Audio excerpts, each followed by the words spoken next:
చిత్తూరు జిల్లా కుప్పం మున్సిపాలిటీలో ఉద్రిక్తత చోటు చేసుకుంది. సాముగుట్టపల్లి వద్ద మహిళలు కిస్టగిరి పొలంనేరు జాతీయ రహదారిపై ఖాళీ బిందెలతో ధర్నా చేశారు. దీంతో రోడ్డు ఇరువైపులా కిలోమీటర్ల మేర ట్రాఫిక్ అంతరాయం ఏర్పడింది. వాహనాలు బారులు తీరాయి. కుప్పం నియోజకవర్గంలోని ప్రతి చెరువును కృష్ణా జలాలతో నింపడం అయితే జరిగింది. కానీ సాముగుట్టపల్లి చెరువుకు నీళ్లు రాలేదని ఆగ్రహం వ్యక్తం చేశారు. దీనిపై మున్సిపల్ కమిషనర్ శ్రీనివాసరావు స్పందించారని గ్రామ ప్రజలు కోరుతున్నారు. విద్యా పాపం నీళ్ళు లేదు. నీళ్లు వదిలేవని అడిగిన దానికి మాకు డబ్బులు ఇస్తే మేము నీళ్లు వదులుతాము, లేకపోతే లేదు అనేది.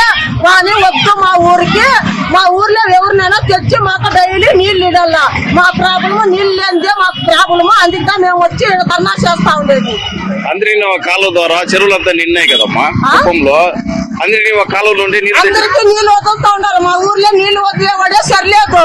ఎవరు డబ్బులు ఇస్తారో వాళ్ళు వదులుతారు వాళ్ళు నీళ్లు. వాడు మాకు అవసరం లేదు. వాడిని ఎత్తేసి మాకు నీళ్లు ఇవ్వాల. డైలీ ఒక బిందుకైతే కూడా మాకు ఇవ్వాల. ఒక బిందుకైతే కూడా మా ఊర్లో పిల్ల వదలాల. మాకు బిడ్డ పాప నీళ్ళు లేకుండా హాస్పిటల్ సుజీర్ హాస్పిటల్ పని చేసుకొని వచ్చి నీళ్లు పోసుకోలేదు.